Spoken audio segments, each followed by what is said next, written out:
Samantala mga kabrigada, kongresista nangangambang uunahin sa agenda ng Senado ang pagtalakay kung itutuloy pa ang Duterte impeachment trial.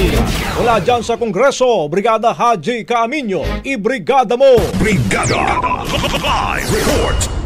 Ikinababahala ni ACT Teachers Party List Representative Antonio Tino ang posibilidad na isulong ng Senate Impeachment Court na agad na i-dismiss ang impeachment case laban kay Vice President Sara Duterte sa formal na pagko-convene ng 20th Congress. Reaksyon nito ni Tino sa pahayag ni dating Senate President Mig Zubiri na mistulang witch hunt ang impeachment laban sa pangalawang Pangulo. Sa panayam ngayong araw, sinabi ni Tino na tila nagpapahiwatig ito na nais ng gawing unang agenda ang pagtalakay kung itutuloy pa o hindi na ang paglilitis kay Duterte.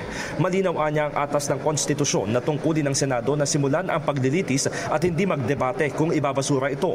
Iginiit ng kongresista na nakalulungkot na hindi pa man naipipresenta ang ebidensya, nagbigay na ng hatol si Zubiri dahil kapag sinabing witch hunt, walang basehan ng reklamo. Punto nito, nakakasira ng kredibilidad para sa isang senator judge na magsalita, lalo na ang umano'y pag-telegraph at pagbibigay ng pre-judgment ng wala pang paglilitis. Dagdag naman ni Bicol Saro Party List Representative Terry Ridon, hindi ito witch hunt kundi hunt for the truth at transparency. Nakita naman umano ng mga kongresista at ng publiko ang mga pangalan ng nakatanggap ng confidential funds mula sa Office of the Vice President at Department of Education na hindi na ipaliwanag at walang dokumento mula sa Philippine Statistics Authority.